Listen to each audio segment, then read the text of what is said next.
माँ, बेटे और बहू तीनों ही खाने के टेबल पर बैठकर खाना खा रहे थे। खाते समय लड़का अपनी पत्नी को बोला, सीमा, तुमने आज भी दाल चावल बनाया। खाना बनाने में तो आलस मत किया करो, तुम बस हाउसवाइफ ही तो हो। तुम घर पर ही तो रहती हो, तुम्हें रसोई घर में कुछ अलग अलग खाना बनाना अच्छा नहीं लगता है क्या? क्यों रोज ही एक तरह का खाना बनाती हो? सीमा बोली, आज मैं बनाने वाली थी। मैं आज सूजी की खीर बनाने वाली थी, पर रसोई में सूजी खत्म हो गई। मैंने कल ही ऑर्डर किया था, पर अभी तक आया नहीं। कोई हरकत नहीं, मैं कल बनाऊंगी। रसोई घर में कुकर की सीटी बजीती है और खाने के समय सीमा रसोई घर में आती है। रसोई घर से वापस आते वक्त डाइनिंग टेबल पर बैठकर सीमा बोली कि मैंने कुकर में आलू डाले हैं, शाम को मैं आलू के वड़े बनाने वाली हूँ। ये सुनकर उसकी सास को भी खुशी हुई। गोपाल बोला, अच्छा है, तुम दोनों को तुम्हारी पसंद की चीज बनाने में और खाने में बहुत मजा आता है। ऐसे में दरवाजे की बेल बजी। सीमा वापस खाने के टेबल पर से उठी और दरवाजा खोला। डिलीवरी बॉय सूजी लेकर खड़ा था। पार्सल लेकर सीमा वापस खाने के टेबल पर खाना खाने के लिए बैठी। तभी माँ बेटे से बोली कि तूने अगर दरवाजा खोला होता तो फिर क्या होता? बेचारी ठीक से खाना भी अच्छे से खा नहीं सकती। तो बेटा बोला, सॉरी, मैं उठ नहीं सकता, मुझे ऑफिस जाने के लिए देर हो रही है। फिर रूम में चला जाता है। वो सीमा को आवाज देता है, मेरी फाइल मिल नहीं रही है, तुम ढूंढ कर दो। सीमा फिर एक बार खाने की टेबल से उठने वाली थी और उसकी तरफ जाने वाली थी, तभी सास ने उसे रोका। छोटा बच्चा नहीं है वो, खाओ तुम खाना। थोड़ी देर बाद रूम से गोपाल की आवाज आई, फाइल मिल गई। सास और बहू दोनों ही खाने के टेबल पर एक दूसरे की तरफ देखकर हंसने लगी। गोपाल ऑफिस जाने के लिए निकल गया। सीमा ने सारा काम खत्म किया। रात को आलू वड़ा खिचड़ी बनाती भी बनाई। खाना देख गोपाल और सास खुश हो जाते हैं। सीमा सब काम निपटा के सो जाती है। दूसरे दिन सुबह गोपाल उसके बेडरूम में फाइल ढूंढ रहा था, और वह फाइल ढूंढने की वजह से बेडरूम पूरा अस्त व्यस्त कर दिया। गोपाल अकेले में बड़बड़ा रहा था, इस घर में कभी भी कोई चीज समय पर नहीं मिलती है। इन औरतों को कोई काम नहीं होता, इसलिए दिन भर इधर का सामान उधर करती रहती है। उसके आवाज से सीमा वापस उसके रूम में आती है और रूम की बुरी हालत देखकर उसे गोपाल पर गुस्सा आता है। वह गोपाल को पूछती है, आप क्या कर रहे हो? तभी गोपाल बोलता है, मैंने तुम्हें पिछले दिन दी हुई फाइल कहाँ पर है? सीमा तुरंत वह फाइल बाहर निकालती है और वह गोपाल तुरंत वह फाइल बाहर निकालती है और वह गोपाल को दे देती है। पति पत्नी का बोलना माँ के कानों पर पड़ता है, जो गोपाल को पता नहीं था। माँ सीमा के पास जाती है, तभी सीमा रो रही होती है। कोई भी गलती नहीं होते हुए भी गोपाल उस पर चिल्लाया, यह उनको पता था। सीमा से वह बहुत प्यार करता है। सीमा भी उसे बहुत प्यार करती है। सास ने सीमा को शांत किया, फिर दोनों ने गोपाल को अच्छा सबक सिखाने के लिए प्लान बनाया। दूसरे दिन सुबह गोपाल गोपाल नींद से जागा, तभी वह सीमा को चाय के लिए चिल्ला रहा था। तभी माँ नजदीक के सोफे पर बैठी थी। वह बोलती है, सीमा घर पर नहीं है, वो किसी काम के लिए अपने मायके गई है। गोपाल फोन निकालता है और सीमा को फोन करने लगता है। तभी माँ उसे रोकती है और बोलती है कि फोन मत करो, वह मायके ही तो गई है, 2-3 दिन में आ जाएगी। गोपाल फोन रख देता है और माँ को बोलता है कि माँ चाय। तभी माँ बोलती है, हाँ 2 कप बनाना, मैं भी पीऊंगी। इच्छा ना होते हुए भी गोपाल चाय बनाने के लिए रसोई घर में जाता है। माँ सोफे से खड़ी होती है, बेटा गोपाल को पुकारती है। वो सोचने लगता है कि माँ उसे रोकेगी और खुद चाय बनाएंगी, पर माँ बोलती है, मेरी चाय में शक्कर कम डालना।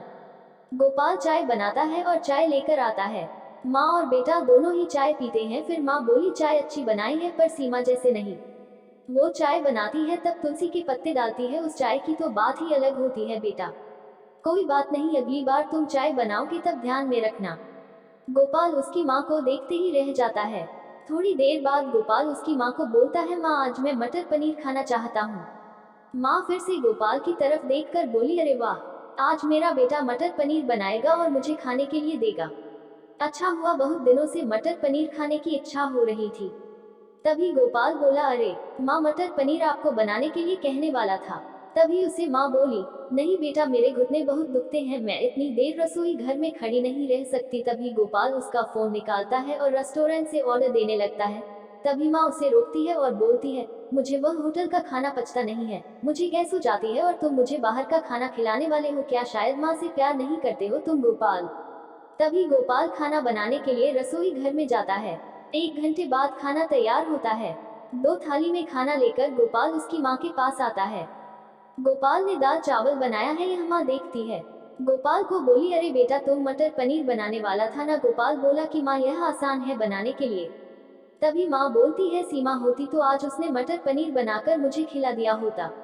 पर जाने दो, तुम्हारे हाथों का खाना बना हुआ खाना कहाँ मैं रोज खाती हूँ। ऐसा बोलकर माँ खाना खाने की टेबल पर आकर बैठती है। चल दोनों साथ में खाना खाते हैं। गोपाल ने पहला निवाला मुंह में डाला ही था, तब माँ उसे बोली, अरे बेटा दाल में नमक कम है, जाओ और नमक लेकर आ।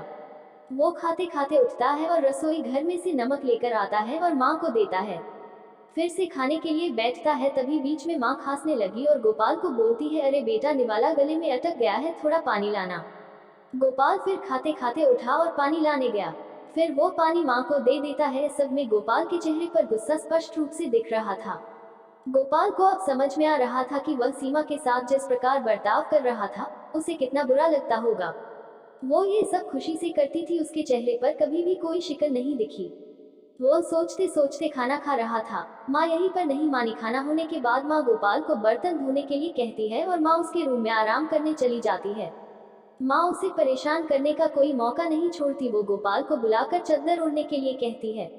उसके बाद गोपाल रूम से बाहर जाता है तो उसे माँ रोकती है और एसी का टेम्परेचर कम करने को कहती है। अब इन सभी कामों की वजह से वह चीख चीख करने लगता है, लेकिन कुछ भी नहीं बोल पाता। दूसरे दिन सुबह जल्दी उठ जाता है। उसे ऑफिस जाना होता है, इसीलिए वो जल्दी सब्जी काटता है, पर उसका ध्यान सब्जी की तरफ नहीं होता। वह सीमा का विचार कर रहा होता है। वो सोच रहा होता है, हाउसवाइफ का काम आसान होता है ऐसा मुझे लगता था, पर सच में वैसे नहीं है। मैं कितना गलत बर्ताव करता था सीमा के साथ। मन ही मन पछता रहा होता है। तभी सब्जी काटते समय अपनी उंगली काट लेता है। वह उठकर बेसिन में उंगली धोने के लिए जाता है। ऐसे में सीमा उसके पास आती है और हाथ पर पट्टी बांधने लगती है। मतलब सीमा अपने मायके गई ही नहीं थी, गोपाल से छुपकर उनके ही घर में थी। ये तो सास और बहू का प्लान का एक हिस्सा था। गोपाल सीमा को देखकर खुश हो जाता है। वह उससे माफी मांगता है। वह सीमा को बोलता है कि घर का काम करना बहुत आसान होता है। तुम घर पर रहती हो, तुम्हें क्या काम रहता है। ऐसा मैं हमेशा बोलता था, पर एक ही दिन में मुझे सब समझ में आ गया। मैं तुम्हें ऐसा कभी भी नहीं बोलूंगा और इसके आगे हम एक साथ घर के काम करेंगे। अगर घर हमारे दोनों का है तो घर के काम भी हम दोनों ही करेंगे। दोनों का बोलना माँ बाहर से सुन रही थी। वह दोनों के लिए बहुत खुश थी।